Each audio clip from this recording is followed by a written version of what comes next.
What would you do if you had worked hard all day as a seamstress, standing on your feet, and when you got ready to go home, you loaded onto a bus and was told that you had to give up your seat because there were four white individuals who did not have a seat? Would you give up your seat, or would you stand up for what you believed in? Well, today we're going to discuss Rosa Parks.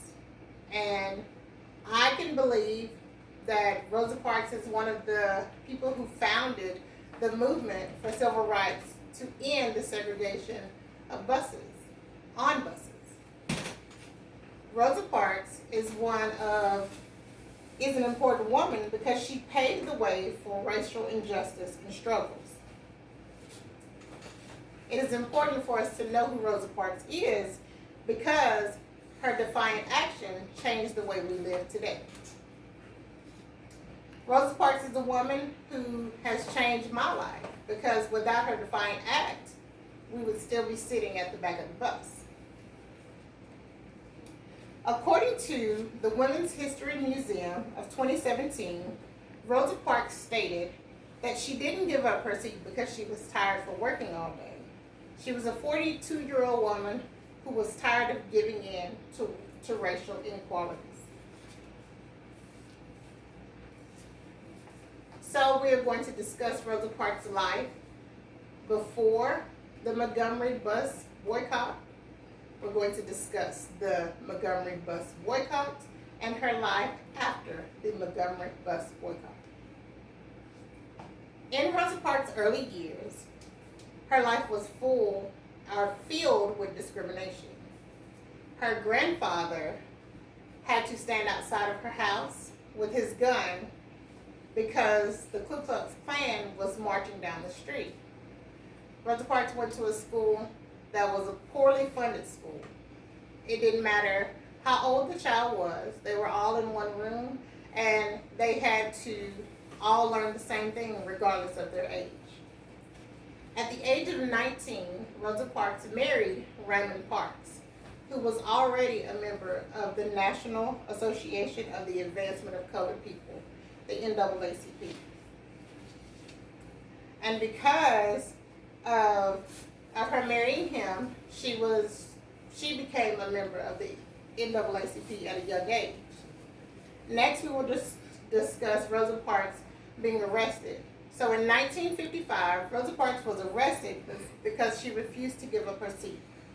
She was tired of segregation on the buses, and she was tired of the rules that people would just make up on the buses.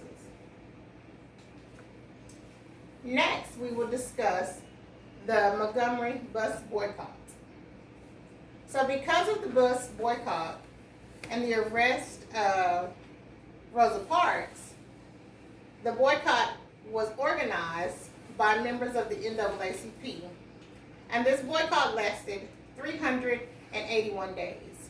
But because the boycott lasted 381 days, the Supreme Court declared that segregation on buses was unconstitutional. So what did Rosa Parks do next?